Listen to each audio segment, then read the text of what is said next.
कभी आपने ये जुमला सुना है कि बड़े हमेशा सही होते हैं, बड़ों का फैसला कभी गलत नहीं होता। हम सब ने सुना है, मैंने भी सुना है, लेकिन मैंने अपनी जिंदगी में ऐसे बहुत से बड़े देखे हैं जिन्होंने अपने गलत फैसलों की वजह से अपने ही बच्चों की जिंदगी मुश्किल बना दी। इसलिए एक बात समझ लो, उम्र बढ़ने से इंसान सही नहीं हो जाता। सही वो होता है जो कुरान और सुन्नत के मुताबिक हो।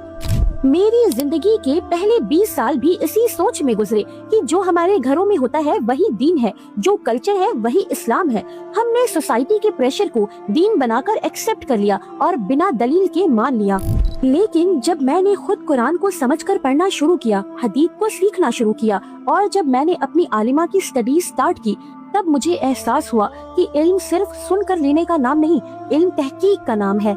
अल्हम्दुलिल्लाह मैं हाफिजा भी हूँ, लेकिन कुरान सिर्फ याद कर लेना काफी नहीं होता, उस पर अमल करना और उसे समझना असल जिम्मेदारी होती है। और जब आप कुरान को खुद समझने लगते हो ना, तो बहुत सी रस्में टूट जाती हैं।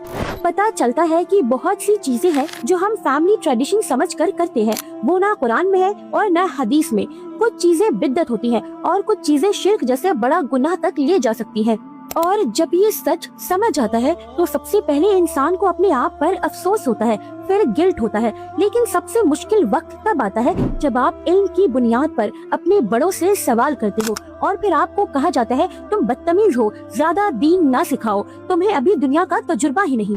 हमारे मुआशरे में गलत को गलत कहना बदतमीजी है, लेकिन इस्लाम ने हमें सिखाया है कि हक बात बोलो, हिकमत के साथ, अदब के साथ, लेकिन बोलो जरूर। मैंने भी ये सब फेस किया, लेकिन मैंने ये डिसाइड किया कि अगर अल्लाह ने मुझे हाफिजा बनने की तौफीक दी है, अगर मैं आलिमा की तालीम हासिल कर रही हूँ, तो ये सिर्फ मेरे लिए नहीं हो सकता। इल्म अमानत होता है, इसलिए मेरी कोशिश ये होगी कि जो भी मैं सीखूं, जो भी मैं कुरान और हदीस की रोशनी में जानूं, मैं उसे सदकाए जारिया समझकर आप तक पहुंचाऊं।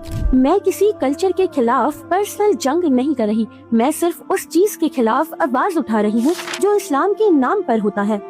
आप भी मुझे शेयर करें कि आपके घरों में कौन सी ऐसी रस्में हैं जो दीन समझकर की जाती हैं, ताकि हम सब मिलकर कुरान और सुन्ना की रोशनी में उन्हें चेक करें, ताकि हम अपनी नेक्स्ट जनरेशन को धोखा ना दें, उन्हें आधी रिवायत का गुलाम नहीं बल्कि इल्म पर खड़े होने वाला मजबूत मुसलमान बनाएं। अगर आप भी चाहते हैं कि कल्चर और इस्लाम में फर्क समझा जाए, तो इस मैसेज को शेयर करें, क्योंकि इस्लाम ने हमें आजाद बनाया है, गुलाम नहीं।